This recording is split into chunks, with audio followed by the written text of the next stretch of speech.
El pasado Gran Premio de Austria, durante la carrera sprint con una pista mojada vimos muchas movidas durante el inicio de la prueba. Pero uno de los momentos más destacados fue cuando Nico Hülkenberg, aprovechando la pelea por la punta de los Red Bull, logró posicionarse en la segunda plaza. Muchos esperaban verlo finalizar en dicha posición, pero con la pista secándose cayó rápidamente.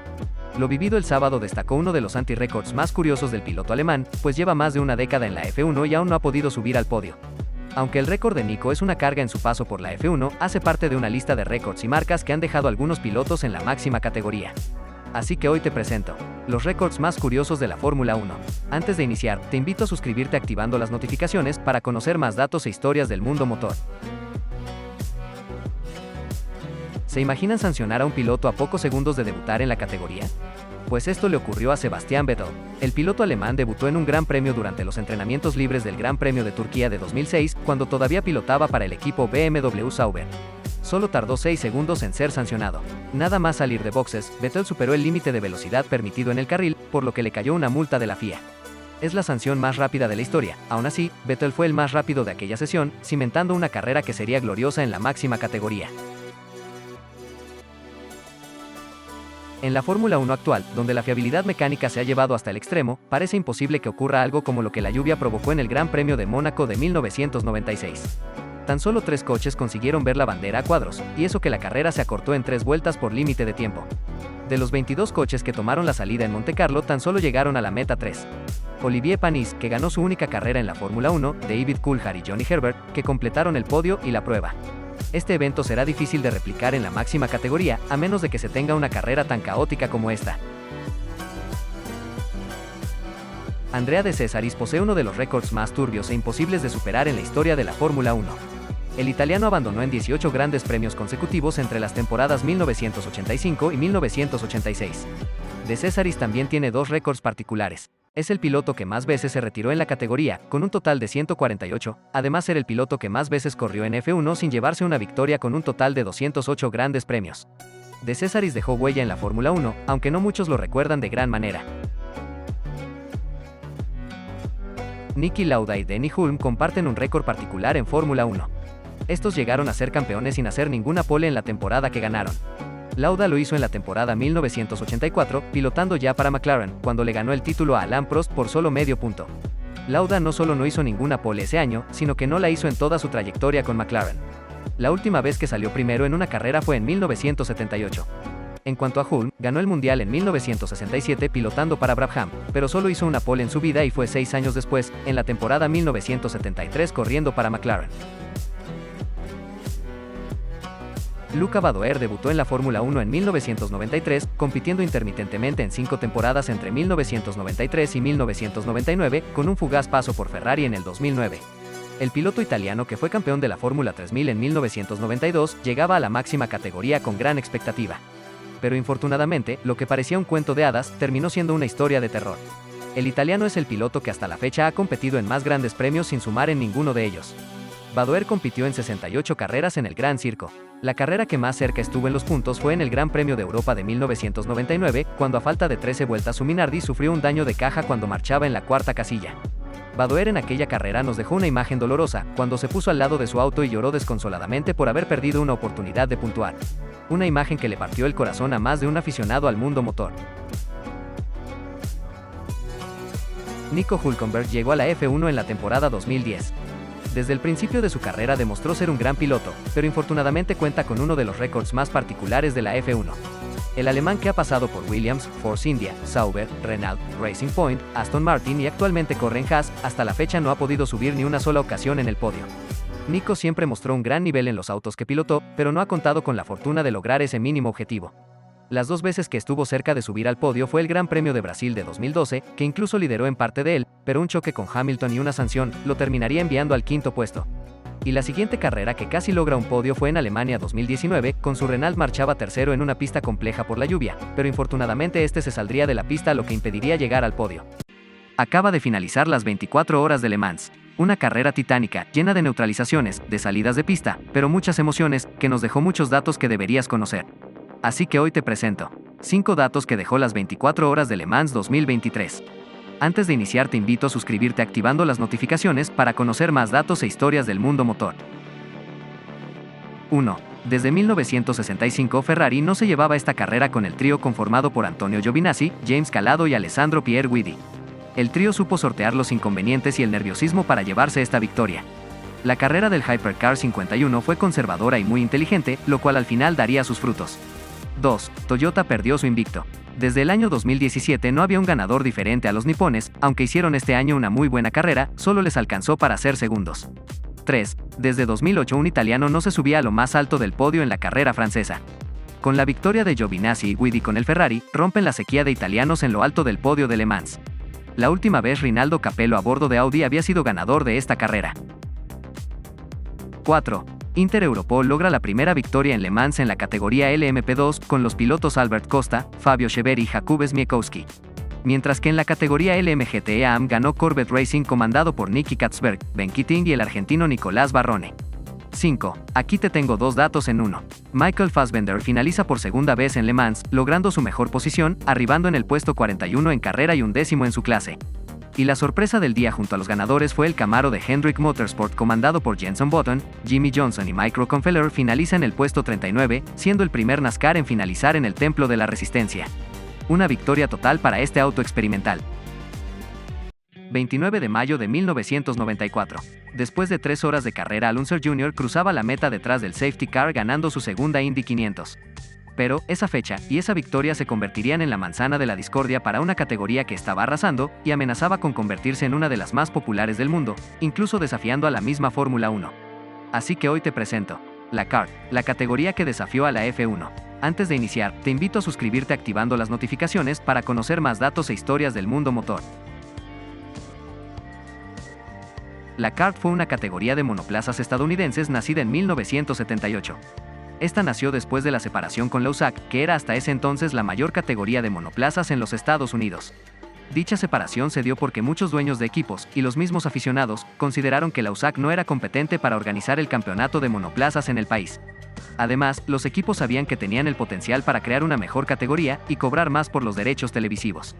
Otro agregado es que la Kart logró llevarse e incluir en su calendario las 500 millas de Indianápolis, la carrera más importante para monoplazas en los Estados Unidos. Para completar, esta nueva organización no fue reconocida por la FIA. La temporada inicial de la Kart, posteriormente llamada IndyCar, fue en 1979, temporada ganada por Rick Mears del equipo Penske. Durante los años 80, la Kart fue en crecimiento, dominada en sus inicios principalmente por los pilotos norteamericanos. Aunque la categoría por ser competitiva y mezclar elementos de la filosofía deportiva estadounidense, principalmente el espectáculo, y tener una organización similar a la Fórmula 1, se hizo atractiva para los pilotos extranjeros. Muchos ex Fórmula 1 como Emerson Fittipaldi, Teo Fabi, Roberto Guerrero, Fabrizio Barbazza, Eddie Cheever, Stefan Johansson, entre otros, vieron la oportunidad de oro para triunfar, no solo en una categoría en crecimiento, sino en una categoría más competitiva, en términos de igualdad que la misma Fórmula 1, donde muchos con un auto decente podrían pelear por el título. Este campeonato llamó la atención de muchos motoristas y grandes fabricantes, incluso la misma Ferrari consideró entrar a la categoría americana cuando tuvo un conflicto con la FIA por los límites presupuestarios propuestos para ese tiempo, llegando a diseñar y construir la Ferrari 637, que a pesar de no competir, sentó un precedente que muchas otras categorías y la F1 no pudieron ignorar. La Kart ganó renombre en los años 90, tanto que el mismo Nigel Mansell, después de quedar campeón en 1992 de la Fórmula 1 y no renovar en el equipo Williams, decidió competir en la categoría americana. En 1993 el británico se llevó el título como novato, siendo el primero en lograrlo. El triunfo de Mansell le dio un impulso a la categoría americana, tanto que un sector de la prensa y los aficionados la comparaban con la Fórmula 1, incluso poniendo a la Kart por encima de esta. IndyCar en la época, en los 90s, pues estaba casi al nivel de Fórmula 1, de popularidad. Nigel Mansell vino y siendo campeón de Fórmula 1 en Williams, se vino, ganó el campeonato en IndyCar y había muchos pilotos que cambiaban tanto de Fórmula 1 a IndyCar y viceversa. Otro agregado es que Penske tentó al mismísimo Ayrton Senna para que participara en la categoría en 1993, aunque al final no fue a la Kart, el piloto brasilero sí hizo algunos test en un Penske dejando grandes impresiones. Esto no fue ajeno a la categoría reina, que de cierta manera miraba de reojo lo que pasaba en los Estados Unidos, con una serie que cada vez llamaba la atención y que su cubrimiento mediático se estaba convirtiendo en una amenaza para la F1. Las 500 millas de Indianápolis era la prueba más importante de la temporada en la Kart. Para la prueba de 1994, Alunser Jr. se llevaba la pole con su Penske Mercedes por media milla sobre Raúl Boesel, pero nadie se imaginaría lo que pasaría en la carrera 2 semanas después. El 29 de mayo, día de las 500 millas de Indianápolis de 1994, quedaría marcada para la historia como el punto de debacle de una de las categorías más importantes del motorsport a nivel mundial. Los pilotos de Penske dominaron con toda esa carrera. Su alianza con Mercedes, aprovechando un hueco en el reglamento, generó uno de los mejores motores diseñados especialmente para esta carrera, el Mercedes-Benz 500i. Alunser Jr. apabulló, humilló y masacró a toda la competencia ese día, sacándole una vuelta a todos, excepto a Jacques Villeneuve, que poco pudo hacer en su Reinhard. Además de no ser por una bandera amarilla a poco del final, la victoria de Alunser y Penske habría sido más humillante. Tony George, dueño del Indianapolis Motor Speedway, vio esta victoria como un punto de inflexión y una oportunidad para separarse de la kart. Este propuso la creación de una categoría que recuperara el espíritu de identidad americano. En 1996 nace la Indy Racing League, bajo la batuta de George. Esta categoría dejaba atrás los circuitos permanentes para correr exclusivamente en óvalos. Otro argumento de George para la separación de la categoría fue: al igual que la Fórmula 1, la kart se había vuelto muy tecnológica y estaba dominada por los equipos más adinerados a costa de los más artesanales. Esta serie se esbozó con el objetivo de atraer a los mejores pilotos estadounidenses, con un reglamento de menores exigencias y mayor competitividad entre los autos, produciendo finales de carrera más disputados que otras categorías. El golpe final en la separación de la IRL fue que se llevó la Indy 500 para su calendario de carreras, generando que la kart comenzara a perder el impulso que los había puesto en la cima.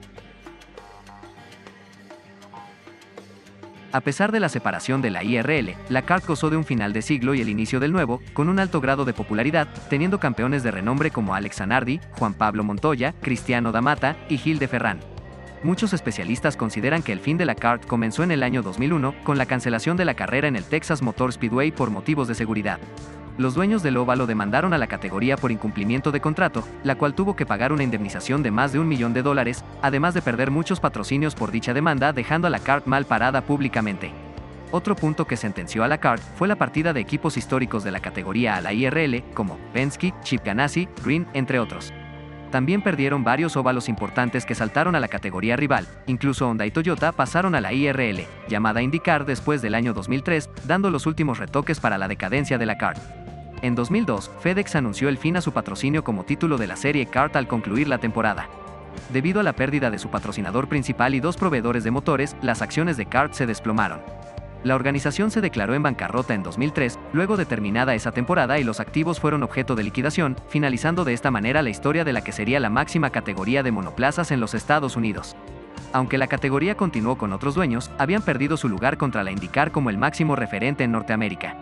El año 2007 se convertiría en el último año de la kart, la categoría agonizaba, y sus deudas se incrementaban, ya que la nueva administración no pudo resolver el problema fiscal de la serie. No fue sino hasta febrero del 2008, donde la kart y la IndyCar se fusionarían, creando nuevamente una sola categoría, pero no de la misma manera que lo fue en los tiempos pasados. ¿Crees que si la IndyCar no se separaba en 1996, habría sobrepasado en popularidad a la Fórmula 1? ¿Qué pilotos de la época dorada de la kart admirabas más? Déjame todo en los comentarios. En el mundo del automovilismo, existen capítulos legendarios que desafiaron los límites de la velocidad y la destreza. Uno de estos hitos fue el Deutsche Tourenwagen Meisterschaft, más conocido como DTM. Esta competición emergió con una fuerza arrolladora en el escenario del deporte motor, llegando al borde de desafiar el dominio establecido por la Fórmula 1, cautivando a audiencias globales con su emoción, competitividad y la destreza de sus pilotos. Adentrémonos en la historia de cómo esta serie automovilística forjó su propio legado, marcando un hito en la historia del automovilismo mundial. Así que te presento, DTM, cuando los turismos desafiaron a la F1. La relación de Alemania con el automovilismo y la producción automotriz es muy grande. El primer automóvil con motor de combustión interna se atribuye al alemán Carl Friedrich Benz en 1886 con el modelo Benz Patent Motorwagen. Poco después, otros pioneros también alemanes como Gottlieb Daimler y Wilhelm Maybach presentaron sus modelos, los cuales no tardaron en ser usados para las competiciones. Estas primeras carreras automovilísticas se usaron como vitrina para mostrar la potencia y resistencia de los primeros modelos de automóviles. Las carreras de turismo fueron de las categorías que más popularidad ganó durante el inicio del automovilismo. Antes del nacimiento del DTM en 1984, el turismo en Alemania tenía una rica historia en competiciones locales y europeas.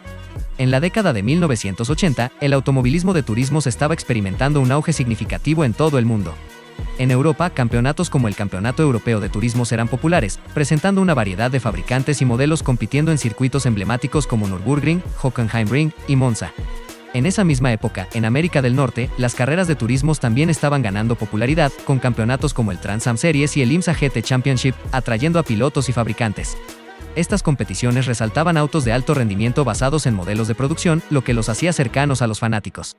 Con este panorama, en Alemania para 1984 nacía el Deutsche Tourenwagen-Meisterschaft o DTM.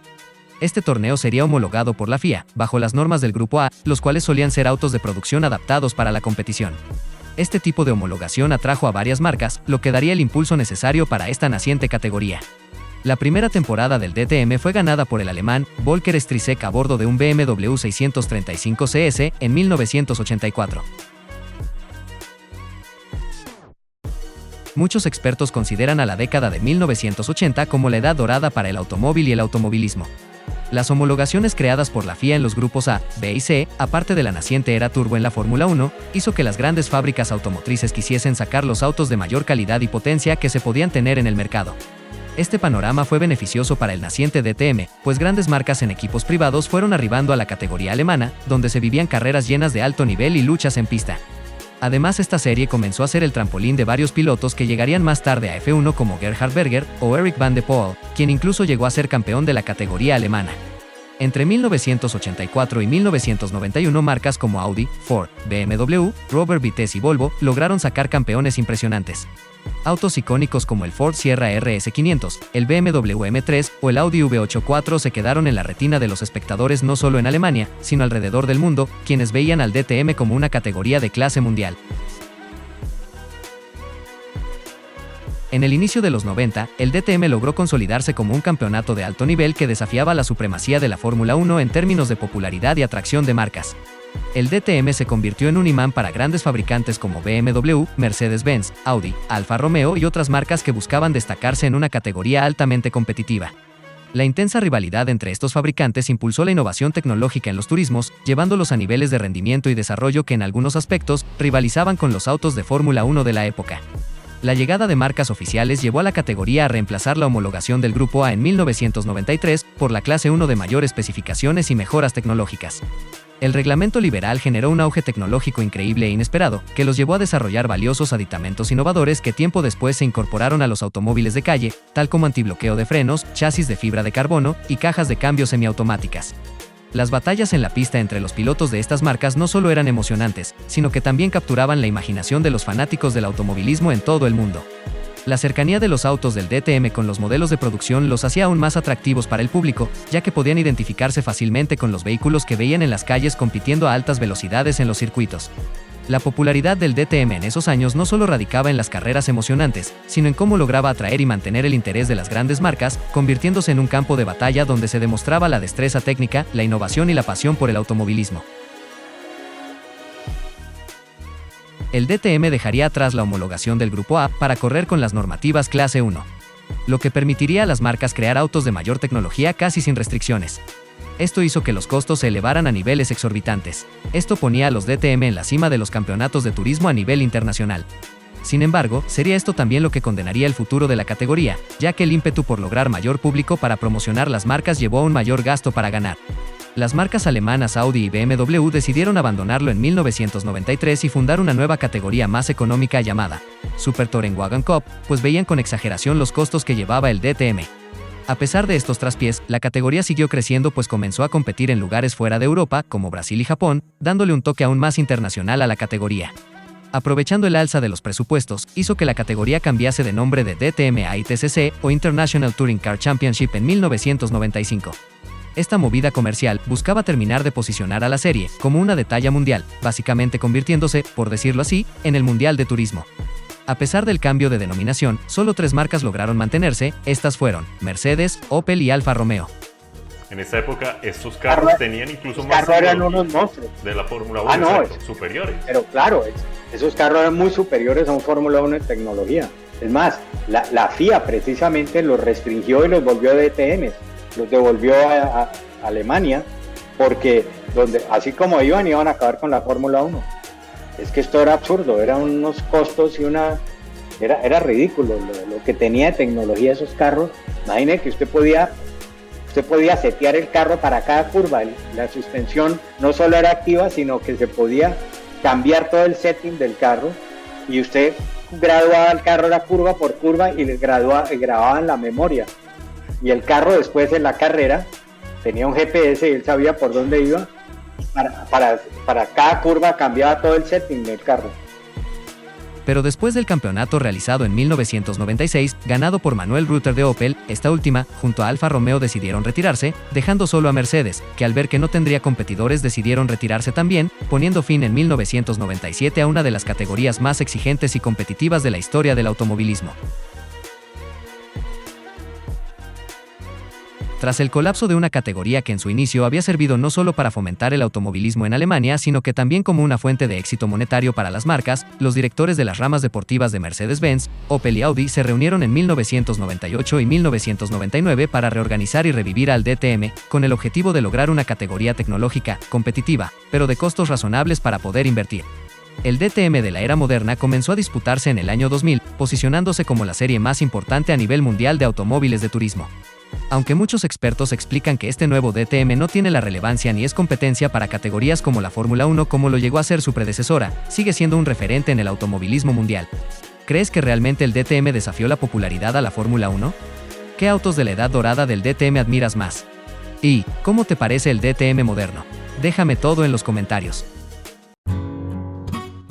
El automovilismo cuenta con un sinfín de historias interesantes y curiosas, pero la NASCAR cuenta con una historia de origen muy particular, una que involucra policías, ladrones, alcohol, coches modificados y mucha adrenalina. Así que hoy te presento el clandestino origen de la NASCAR. Antes de iniciar te invito a suscribirte activando las notificaciones para conocer más datos e historias del mundo motor. A inicios del siglo XX, los Estados Unidos vivía uno de los mejores momentos económicos. Su industria metalúrgica, automotriz, petrolera y agrícola vivían una prosperidad impresionante. Pero a pesar de esta prosperidad, en Norteamérica movimientos cristianos llamados movimientos de templanza comenzaron a buscar la prohibición del alcohol. Esto se logró en enero de 1920 con la llamada Ley Seca o Prohibición. Esto sin saberlo se convertiría en la génesis de una de las mejores categorías automovilísticas del mundo. Las carreras de autos en los Estados Unidos nacieron casi a la par de la aparición de los primeros automóviles en el mercado. Una de las primeras competencias que se hicieron fue en las playas de Daytona Beach, donde cientos de corredores se reunían para mostrar sus mejores autos y tratar de llenarse de fama ganando una de las carreras más complicadas del momento. Pero con la aparición de la prohibición, los carteles del contrabando de alcohol buscaron los mejores corredores y los autos más rápidos para poder llevar sus productos a las ciudades donde clandestinamente la distribuían. Los contrabandistas de alcohol modificaban sus vehículos para poder transportar grandes cantidades de licor de contrabando y evadir a las autoridades. Estos vehículos modificados se conocían como stock cars o automóviles de serie, debido a que se basaban en modelos de producción en serie. Uno de los autos más populares en aquellos años para el contrabando de alcohol fue el Ford V8, especialmente por su capacidad de cargar bastante de este producto y su potencia de motor, que le permitió ser más rápido, superando los 100 km por hora, una novedad por aquellos años, más en coches de serie, claro, aprovechando las modificaciones. Además, esta velocidad y la mejora en la maniobrabilidad en los autos les permitió evadir los controles policíacos. Una serie de pandillas se formaron con autos modificados y de alta velocidad que llevaron el contrabando de alcohol a sus límites, básicamente burlando la ley y fortaleciendo los bares clandestinos de aquellas épocas.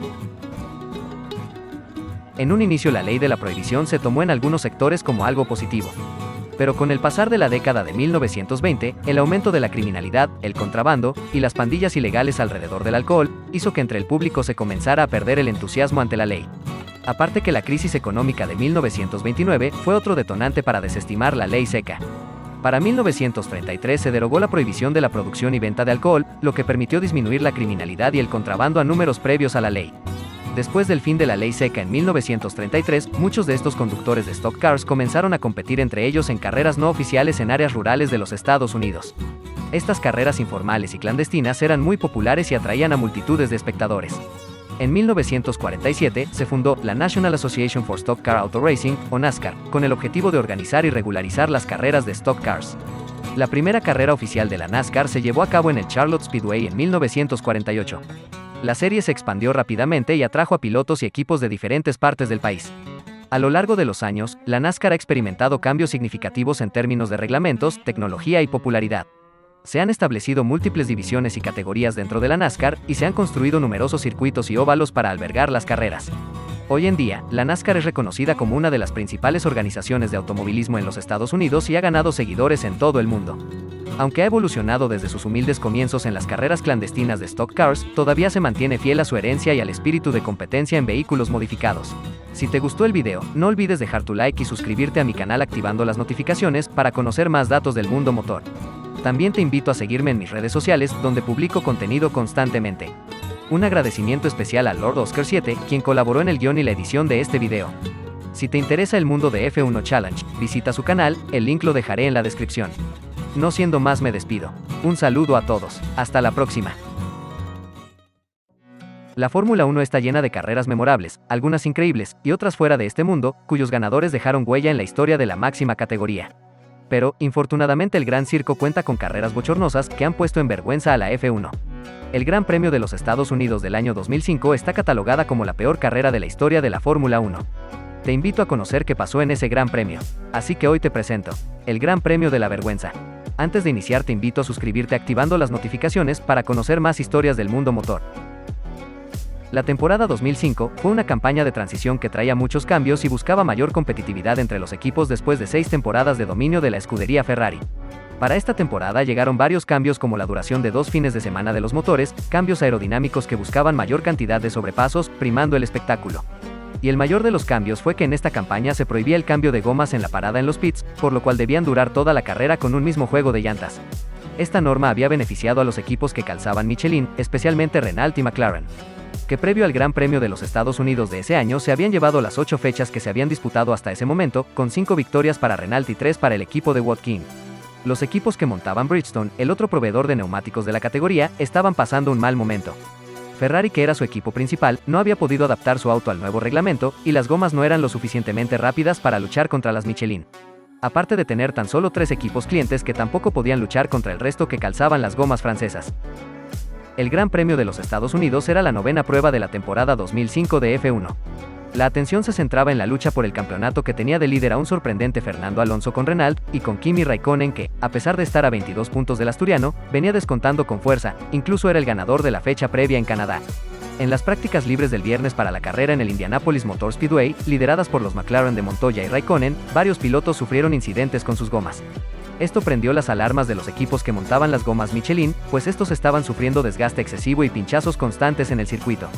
El más grave de los incidentes lo sufrió Ralf Schumacher. Durante la práctica número 2 en la curva 13, en plena zona peraltada, el Toyota del alemán se despistó fuertemente, chocando contra el muro de hormigón.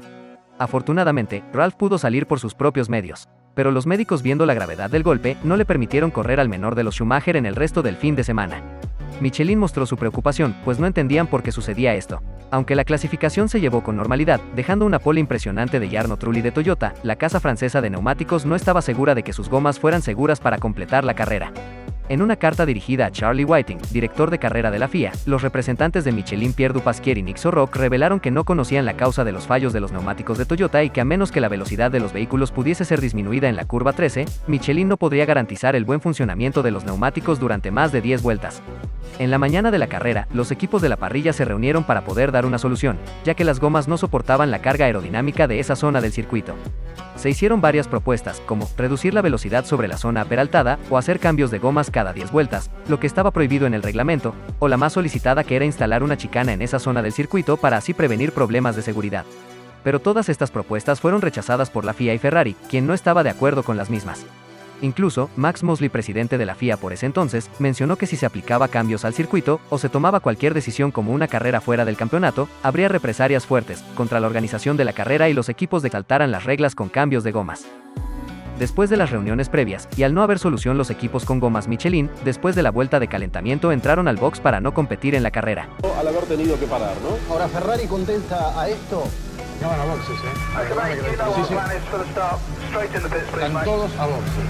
Van a boxes, Los autos se quedan en boxes algunos. Acá hay una lectura.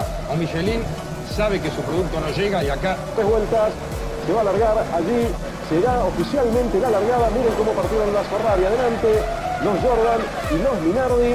Casi se tocan, hay 6 autos en la pista y casi se tocan un Jordan y un Minardi.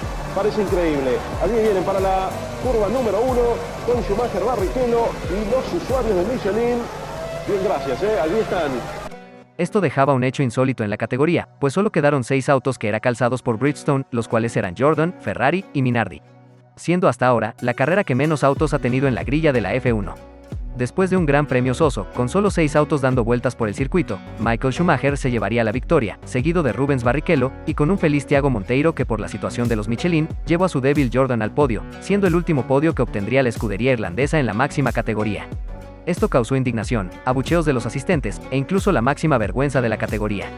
Investigaciones posteriores mostraron que las gomas Michelin no eran el problema, pues desde el 2001 el proveedor francés corría en este circuito.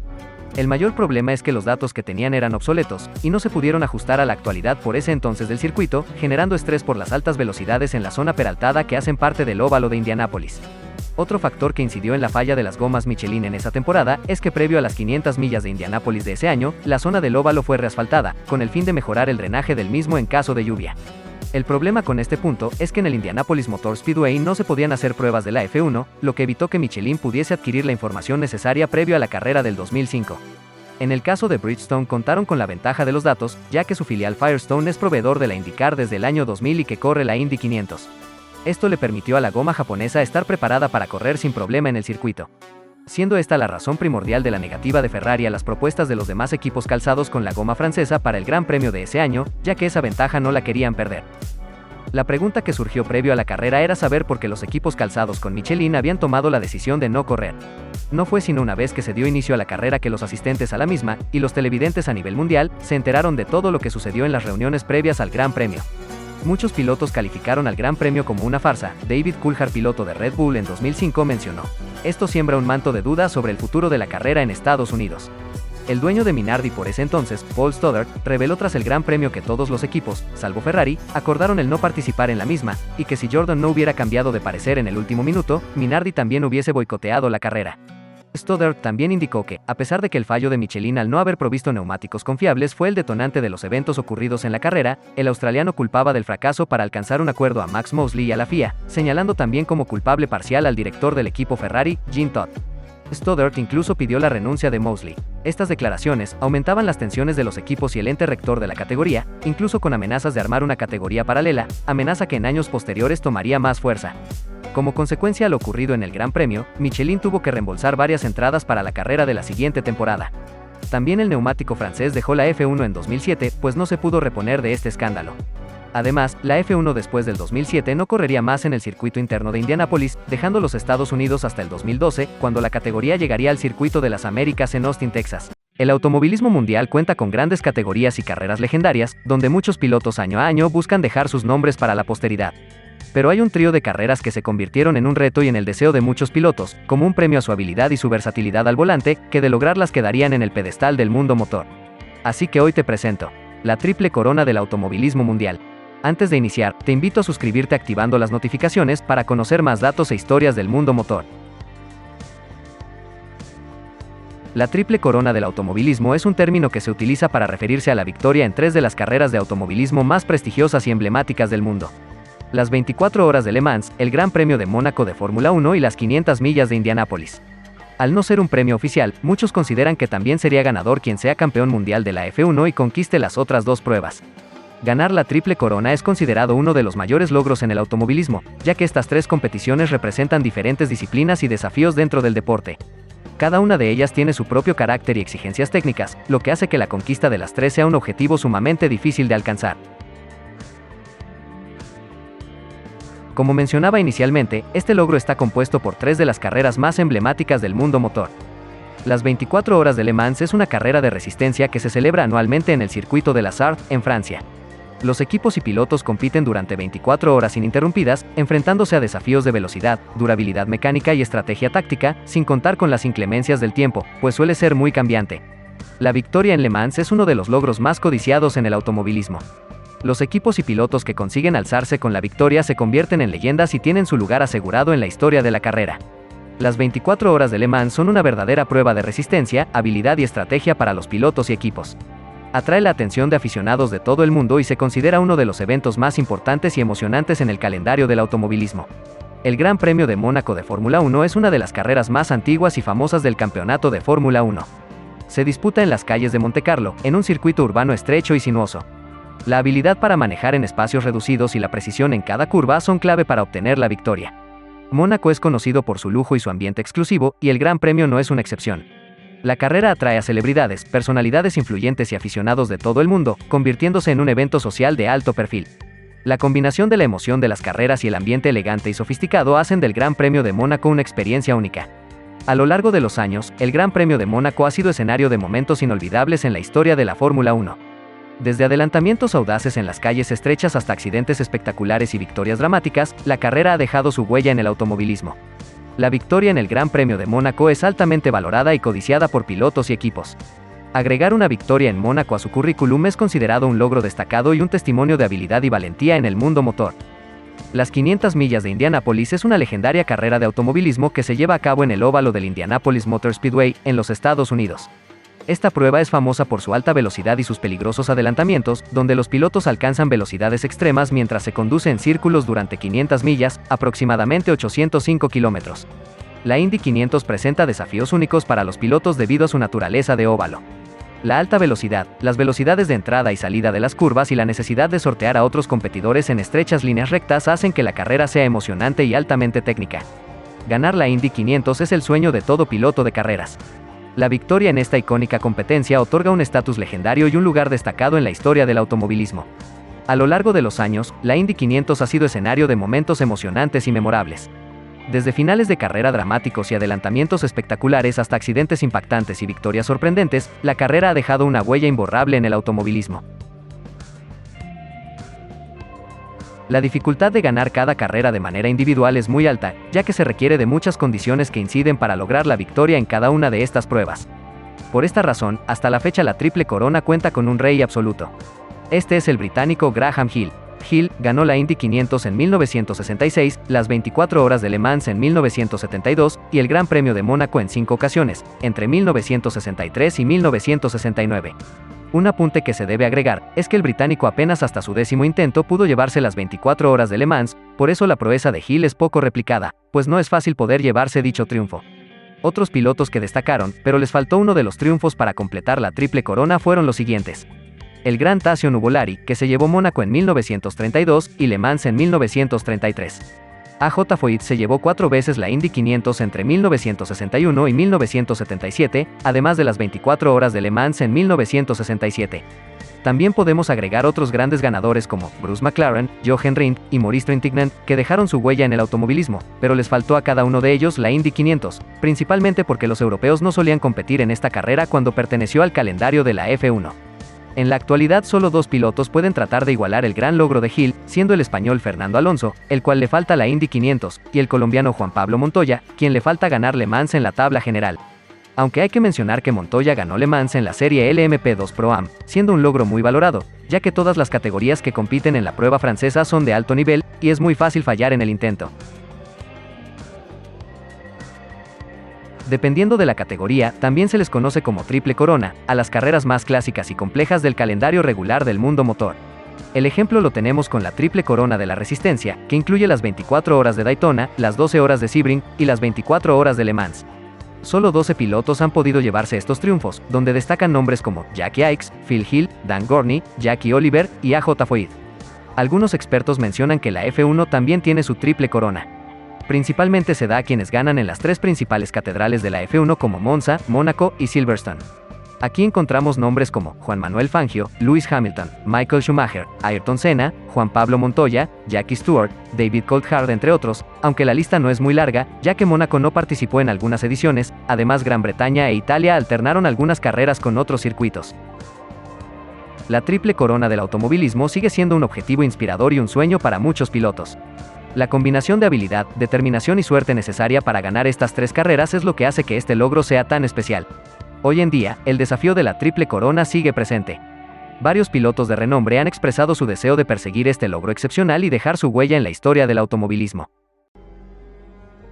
Michel Mouton nació el 23 de junio de 1951 en Grasse, una ciudad en la Riviera Francesa conocida por su industria de perfumes, cerca de los escenarios de montaña famosos en los rallies franceses.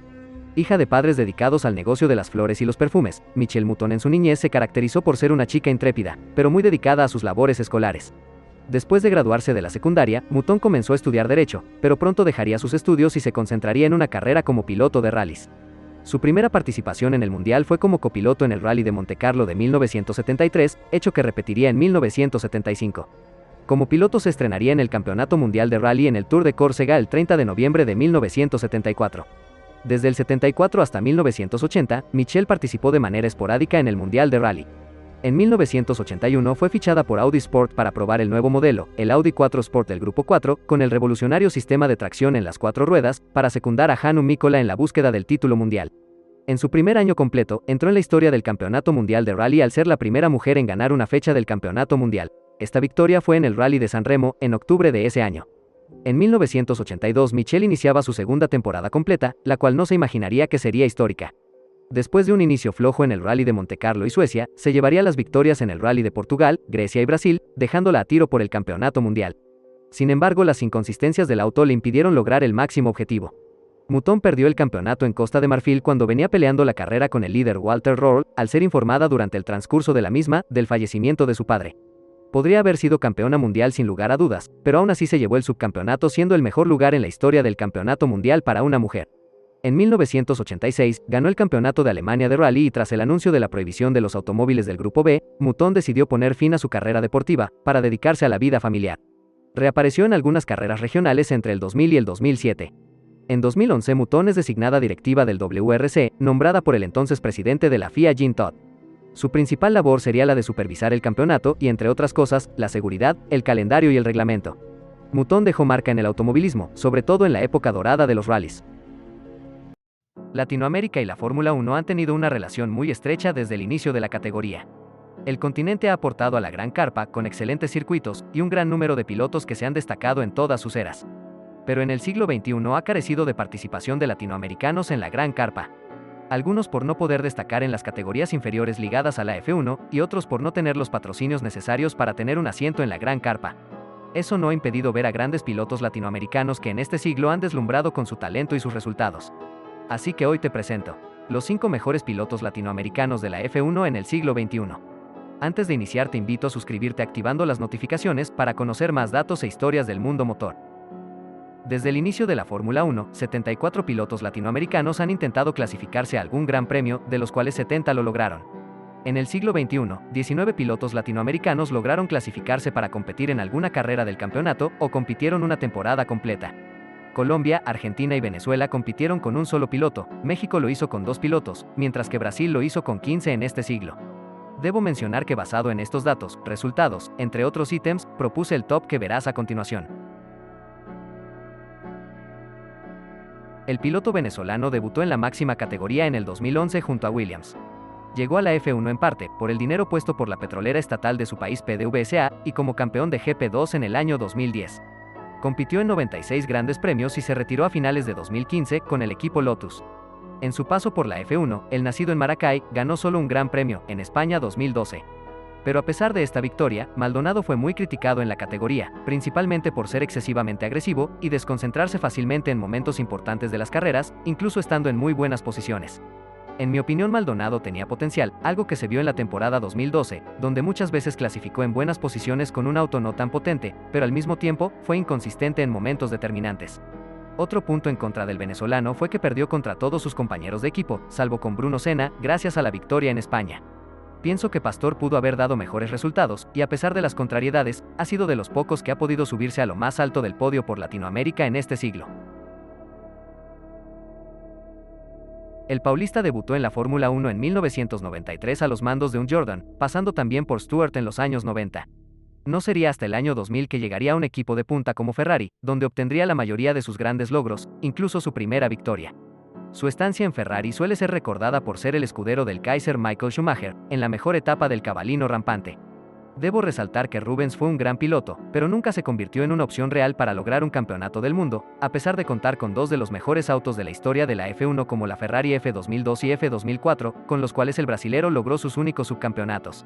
Esta afirmación se basa que Barrichello nunca salió de su rol de piloto número 2, nunca tuvo la rebeldía para ganar el título, y siempre respetó a su compañero, muchas veces por orden del mismo equipo.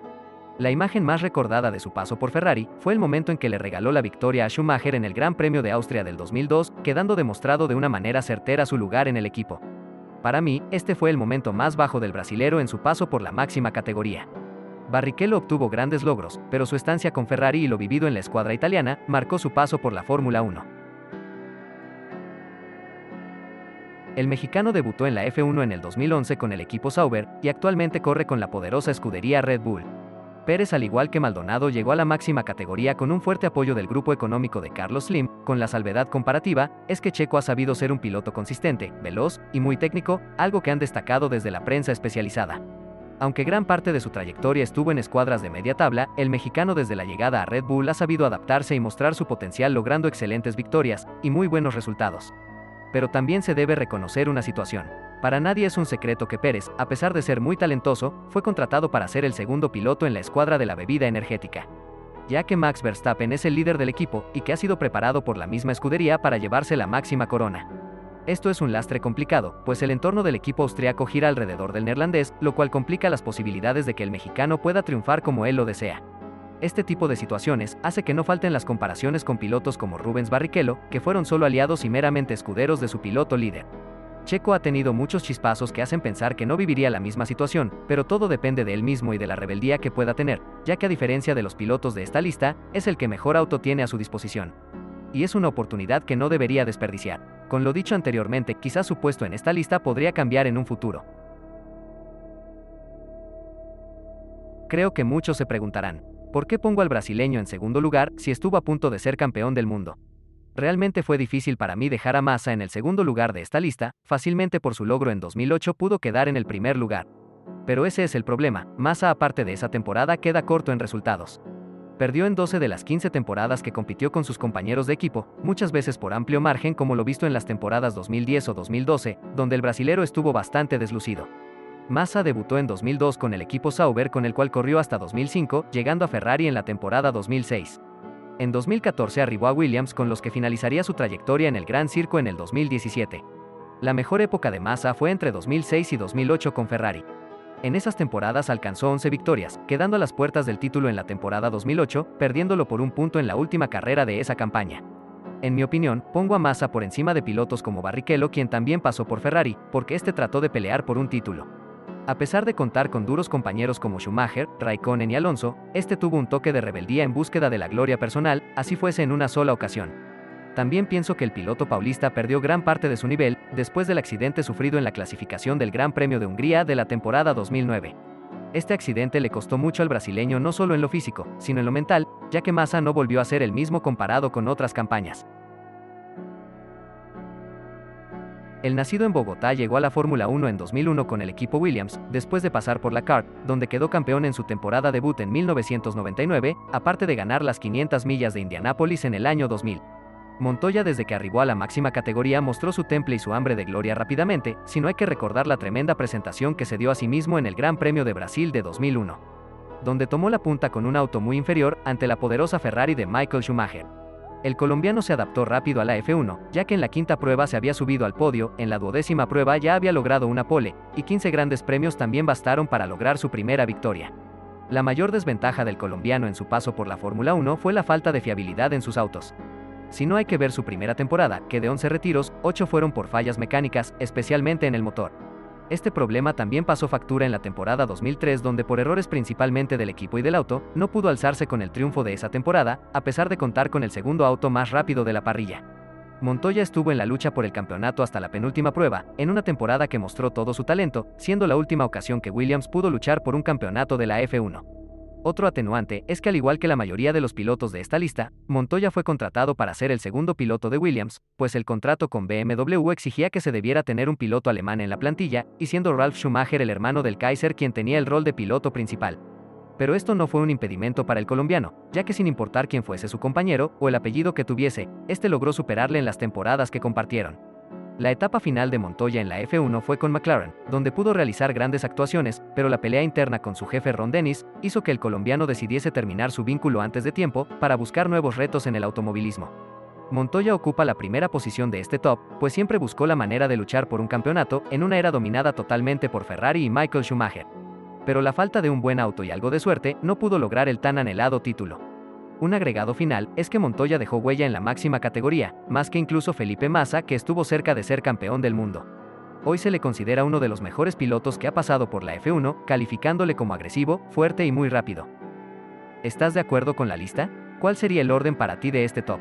Déjame todo en comentarios. Si quieres una segunda parte, esta vez con los pilotos latinoamericanos del siglo XX, este video debe llegar a los 200 likes, y pronto tendré ese top en mi canal. También te invito a suscribirte activando las notificaciones, para que no te pierdas nada del mundo motor. Sígueme en mis redes sociales, donde publico contenido constantemente. Un agradecimiento especial al Lord Oscar 7, quien colaboró en el guión y la edición de este video. Si te interesa el mundo de F1 Challenge, visita su canal, el link lo dejaré en la descripción. No siendo más, me despido.